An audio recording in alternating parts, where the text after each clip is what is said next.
Class 6 subject science things around us part 2। हमने part 1 में देखा कि लिविंग थिंग्स की क्या विशेषताएं हैं, उसके बारे में हम अभी पढ़ रहे थे। 5 विशेषताओं के ऊपर हम पार्ट 1 में पढ़ चुके हैं। अब जो 6 कैरेक्टरिस्टिक्स है वो हम इसमें पढ़ेंगे। तो 6 नंबर है रिस्पिरेशन, मीन्स श्वसन। इसके बारे में living beings need energy for various activities. सजीव जीव जंतु विभिन्न कार्यों को करने के लिए उनको ऊर्जा की आवश्यकता होती है। Food is the main source of energy for them. उनके लिए भोजन ऊर्जा का एकमात्र स्रोत है। Respiration helps living beings obtain this energy. श्वसन की क्रिया जो सजीव जीव जंतु हैं उनको ऊर्जा प्राप्त करने में महत्वपूर्ण भूमिका निभाती है। It is an oxidizing and energy releasing process. वो ऑक्सीजन को ग्रहण करने और ऊर्जा को बाहर निकालने का विधि है। For this we need oxygen. इस क्रिया के लिए हमको ऑक्सीजन की आवश्यकता होती है। You know that living organism take in oxygen present in the air. हम सभी जानते हैं कि जो सजीव जीव जंतु हैं वो हवा में मौजूद ऑक्सीजन को ग्रहण करते हैं। This process of taking in oxygen is called breathing. यह विधि जिसके द्वारा हम ऑक्सीजन ग्रहण करते हैं उसको हम ब्रीथिंग मीन्स सांस लेना कहते हैं। This oxygen is used to break down complex food substances into simpler substances like carbon dioxide and water and releases energy. ये ऑक्सीजन जो जटिल भोजन है, जटिल भोजन के पदार्थ हैं, उनको छोटे छोटे टुकड़ों में तोड़ता है। ये छोटे टुकड़े कार्बन डाइऑक्साइड और जल के रूप में होते हैं जो कि ऊर्जा उत्पन्न करते हैं। Thus the process of taking in oxygen and its oxidation to release energy is called respiration। अर्थात ये जो विधि है ऑक्सीजन को ग्रहण करने की और ऑक्सीजन ग्रहण करने के बाद जो क्रिया होती है जिसके द्वारा ऊर्जा शरीर को मिलती है, तो इस पूरी क्रिया को हम रिस्पिरेशन मीन्स श्वसन की क्रिया कहते हैं। Most organism have special organ to take in oxygen. बहुत से जीव जंतु ऐसे हैं जिनके पास कुछ विशेष अंग होते हैं जिसके द्वारा वो ऑक्सीजन को ग्रहण करते हैं। रिस्पिरेशन बाय एनिमल्स, इसमें हम देखेंगे कि एनिमल्स जो है वो किस तरह से श्वसन की क्रिया करते हैं। एनिमल्स में हम भी आ जाते हैं, ह्यूमन भी। Humans breathe in air through the nostrils into the lungs. मनुष्य के पास सांस लेने के लिए वो हवा में मौजूद ऑक्सीजन को नासिका छिद्र की सहायता से फेफड़े तक पहुंचाता है। Animals living in water like fish have gills to separate the dissolved oxygen from water. और जो एनिमल्स जो कि पानी में रहते हैं जैसे कि फिश, वो गिल्स की सहायता से जो पानी में घुलित ऑक्सीजन है उसको जो कृमि है इसकी सहायता से अर्थवॉर्म्स वो अंदर अपने शरीर की सतह से एनिमल्स लाइक सांस लेते हैं ब्रीथ थ्रू, जबकि body surface insect wild insect breathe through particles on their body. उनके शरीर पे कुछ धारीदार रचनाएं होती हैं जिसकी सहायता से वे श्वसन की क्रिया करते हैं। इसके बाद है रिस्पिरेशन इन प्लांट्स, पौधों में श्वसन की क्रिया। पौधों में किस तरह से श्वसन की क्रिया होती है? तो plants gate oxygen from the environment and return carbon dioxide and water vapour into it. पौधे भी ऑक्सीजन को बाहरी पर्यावरण से ग्रहण करते हैं और कार्बन डाइऑक्साइड और पानी की वाष्प को रिटर्न करते हैं, वापस भेजते हैं। Generally plants do not have any organs for breathing. सामान्यतः पौधों में सांस लेने के लिए कोई विशेष अंग नहीं है। In plants the exchange of gases takes place through small pores on the surface of their lips known as stomata. पौधों में गैसों के आदान प्रदान के लिए छोटे छोटे सूक्ष्म छिद्र होते हैं जो उनकी पत्तियों की सतह पर पाए जाते हैं और उसको स्टोमाटा के नाम से जानते हैं।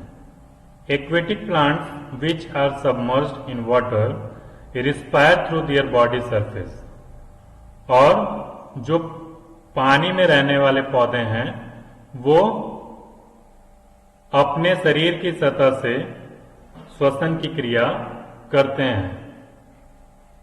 नीचे एक टेस्ट दिया है, टेस्टिंग, आपको अपने से इसको टेस्ट करना है। फिल इन द ब्लैंक्स है, जो भी ऊपर आपने पढ़ा है उसको इसमें भरना है। ये टेस्ट आप अपने से करेंगे। अगला जो हेडिंग है 7th, एक्सक्रीशन। एक्सक्रीशन मतलब उत्सर्जन।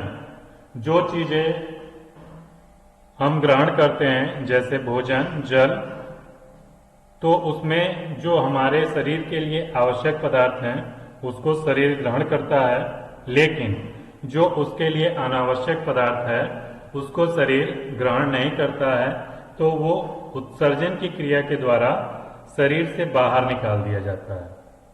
इस क्रिया को एक्सक्रीशन कहते हैं। All living beings eat food. जितने भी लिविंग ऑर्गेनिज्म है वो भोजन करते हैं। During digestion and respiration some waste product are produce inside the body. पाचन और श्वसन के दौरान कुछ वेस्ट प्रोडक्ट होते हैं जो कि शरीर के लिए आवश्यक नहीं होते हैं, उनको शरीर से बाहर निकालना जरूरी होता है। This waste product are thrown out of the body in the form of urine, sweat, exhaled air and faecal matter. इन सभी चीजों को, जो भी वेस्ट प्रोडक्ट हैं जो हमारे शरीर में बनते हैं, उनको हम पेशाब के रास्ते, यूरिन, पसीने के रास्ते, या जो कार्बन डाइऑक्साइड श्वास के द्वारा हम बाहर निकालते हैं, या फेकल मैटर जो मलमूत्र, मल के रूप में हम ये वेस्ट प्रोडक्ट को बाहर निकालते हैं। The process by which a living body throws out the waste products produced inside the body is called excretion. वो क्रियाविधि जिसके द्वारा जीवित जो शरीर है, जीवित ऑर्गेनिज्म है, वो वेस्ट प्रोडक्ट जो शरीर के लिए उपयोगी नहीं है, ऐसे पदार्थों को शरीर से बाहर निकालते हैं, तो इस क्रिया को हम एक्सक्रीशन मीन्स उत्सर्जन कहते हैं। Plants excrete water vapour and carbon dioxide through small pores on के रूप में पौधे की क्रिया करता है। जो पानी की वाष्प और कार्बन डाइऑक्साइड है वो अपने पत्तियों के छोटे छोटे सूक्ष्म छिद्रों के द्वारा एक बाहर नामक जो पौधा है, रबर प्लांट एक्सक्रीट भूरे रंग का ये व्हाइट का पदार्थ जिसको कि हम गोंद भी कहते हैं, रबर प्लांट है, वो अपने लेटेक्स के रूप में निकालता है। सफेद रंग का चिपचिपा पदार्थ है, उसको एक्सक्रीशन के बाद रिप्रोडक्शन, जो लिविंग ऑर्गेनिज्म है उनकी ये भी विशेषता है। रिप्रोडक्शन मीन्स जनन, वो अपने जैसे संतानों की उत्पत्ति करते हैं जिससे कि उनकी जो वंशावली है वो चलती रहे। तो the process by which living organism produce new members of their own kind is called reproduction. वह क्रिया विधि जिसके द्वारा जो जीवित जीव जंतु हैं वो अपने ही जैसे जीव की उत्पत्ति करते हैं, तो इस क्रिया को हम रिप्रोडक्शन मीन्स जनन कहते हैं। There are different method in different animals. अलग अलग जानवरों में अलग अलग प्रकार से रिप्रोडक्शन की क्रिया होती है। Some animals like hens, crows, ducks, etc. lay eggs that hatch into young ones, while other animals like dogs, lions, etc. reproduce by giving birth to young ones. कुछ जानवर जैसे कि मुर्गियां, कौवे, बतख इत्यादि जो भी पक्षियां हैं वो अंडे देती हैं और अंडों में से बच्चे को सेक करके और उसमें से बच्चा निकलता है। वाइल द अदर एनिमल्स, जबकि जो कुत्ते हैं, शेर हैं, ह्यूमन है, ये सब बच्चे को जन्म देते हैं। Like animals, plant also reproduce new plants. जानवरों की भांति ही जो पौधे भी हैं वो भी नए प्लांट की संरचना करते हैं। Plants reproduce through seeds that germinate and grow into plants or reproduce by stem, leaves and branches. पौधे जो हैं वो बीज की सहायता से अपने जैसे पौधे का निर्माण करते हैं। इसके अलावा बीज के अलावा जो उनके तने हैं, पत्तियां हैं और जो शाखाएं हैं उसके द्वारा भी वो नए पौधों का निर्माण कर सकते हैं। इसके बाद जो 9 नंबर हेडिंग है हमारा लाइफ स्पेन, जीवन काल। इस पृथ्वी पर जितने भी लिविंग ऑर्गेनिज्म हैं उनको वो एक निश्चित समय के लिए ही यहाँ पर है। एक निश्चित समय के बाद उनको यहाँ से जाना है, मतलब वो एक जीवन काल, उनका एक जीवन चक्र है जिसके दौरान वो पैदा होते हैं, वृद्धि करते हैं, बूढ़े होते हैं और मर जाते हैं। तो सबका अलग अलग जीवन काल होता है। Living beings can not continue to live for ever. मनुष्य जो है या जो भी लिविंग ऑर्गेनिज्म है वो हमेशा के लिए जीवित नहीं रह सकते हैं। All living beings are born, grow in to adult, get old and finally die. जितने भी जीव जंतु हैं वो जन्म लेते हैं, वृद्धि करते हैं, वयस्क होते हैं, बुढ़े होते हैं और लास्ट में मर जाते हैं। Thus they have a life span which begins with the birth and ends with the death. तो उनका जो जीवन काल होता है वो जन्म से शुरुआत होता है और मृत्यु पर जाके समाप्त हो जाता है। Thus life span is the time period for which living beings live. जीवन काल वो समय है जिस दौरान जो लिविंग ऑर्गेनिज्म है वो जीवन जीते हैं। All living beings have a definite life span. जितने भी लिविंग ऑर्गेनिज्म हैं वो उनका जीवन काल निश्चित होता है, अलग अलग होता है और वो उस जीवन काल को ही जी सकते हैं।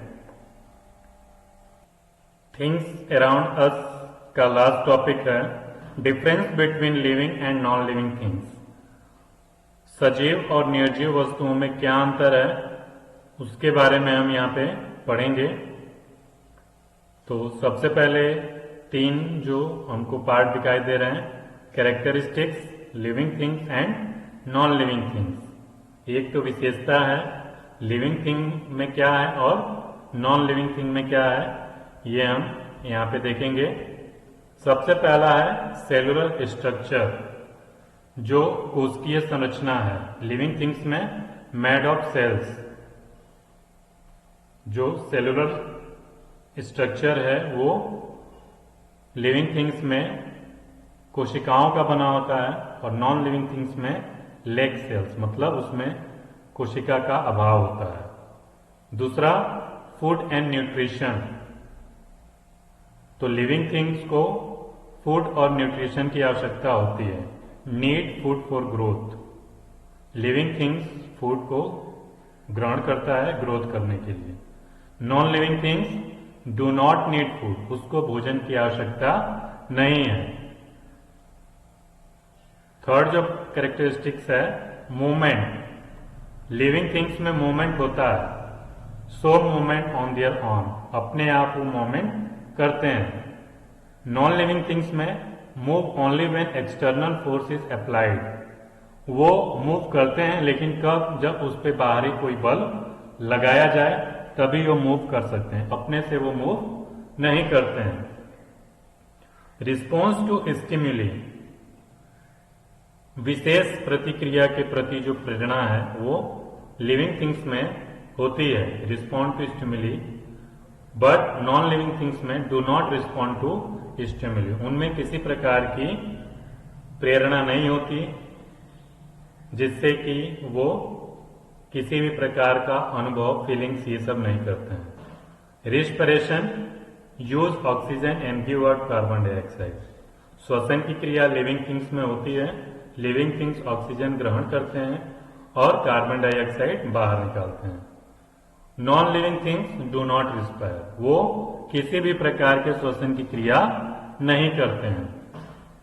एक्सक्रीशन, लिविंग थिंग्स में removal of waste from the body, living things जो वेस्ट प्रोडक्ट है शरीर के अंदर उसको एक्सक्रीशन के द्वारा बाहर निकालते हैं, जबकि नॉन लिविंग थिंग्स किसी भी प्रकार का एक्सक्रीशन, उत्सर्जन की क्रिया नहीं करते, इसलिए no excretion. Reproduction, reproduce their own kind, living things अपने ही जैसे जीव को उत्पन्न करने की क्षमता रखते हैं, जबकि non living things no reproduction, उसमें किसी भी प्रकार का प्रोडक्शन नहीं होता है।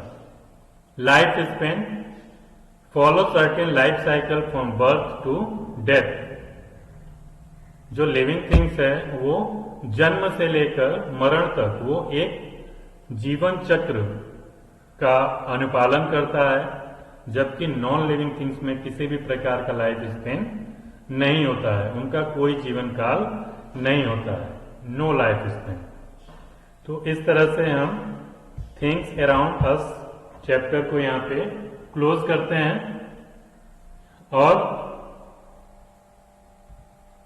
अब जो इसका एक्सरसाइज का पार्ट है वो आपको अगले पार्ट में हम भेजेंगे। इसमें जो थिंग्स अराउंड अस है, इसमें जो हमने सेलुलर स्ट्रक्चर के बारे में पढ़ा और जो भी कैरेक्टरिस्टिक्स होते हैं लिविंग थिंग्स के उसके बारे में पढ़ा, लिविंग थिंग्स और नॉन लिविंग थिंग्स क्या होते हैं इसको जाना, और लिविंग थिंग्स और नॉन लिविंग थिंग्स में क्या अंतर है इसको भी हमने देखा। तो आप इसको अच्छे से इस वीडियो को देखें, बार बार इसका अध्ययन करें, जिससे कि आपको ये चैप्टर आसानी से आप इसको समझ पाएं।